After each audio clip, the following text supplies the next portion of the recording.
Hello students welcome to E studies आशा करुच्ची समस्ते भलरे अछ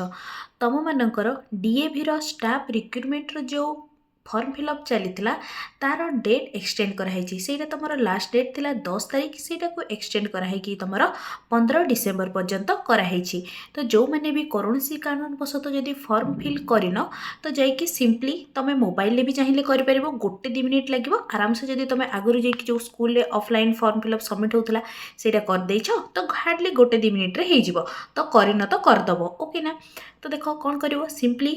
तुम गूगल को गल से तुम डीएवी सर्च कर डीएवी सर्च कला खुण तुम ये गोटे इंटरफेस टे आसो। तो ये तुम देख लिखाई फ्रॉम तुम 25 रु स्टार्ट होती 10 डिसेम्बर जाए से तुम 15 डिसेम्बर कराई।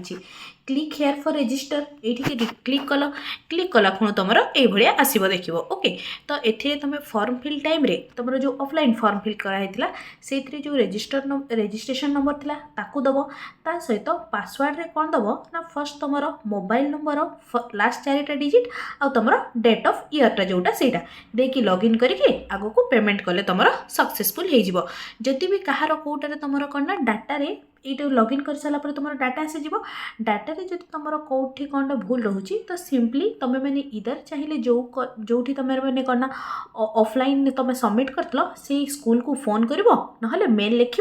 मेल लिखले भी से मैंने तुम करेक्शन करदेवे। तो एतिकी तुम मानकर इनफॉरमेशन तो जो मानकर किसी भी जब भी प्रॉब्लम हो तुम मैंने सिंपली कॉलेज को फिजिकली जाइपार कि तुम मैंने फोन कि मेल जरिया संपर्क करके जहाँ भी तुम प्रॉब्लम थी सॉल्व करनब। एतिकी तुम मानकर इनफॉरमेशन आशा करुच्ची इनफॉरमेशनटा हेल्पफुल होइथिबो तेबे निश्चय चैनल को सब्सक्राइब करिवो और सांग मान सहित शेयर करने सह लाइक टे मध्य करिवो। Thanks for watching the video.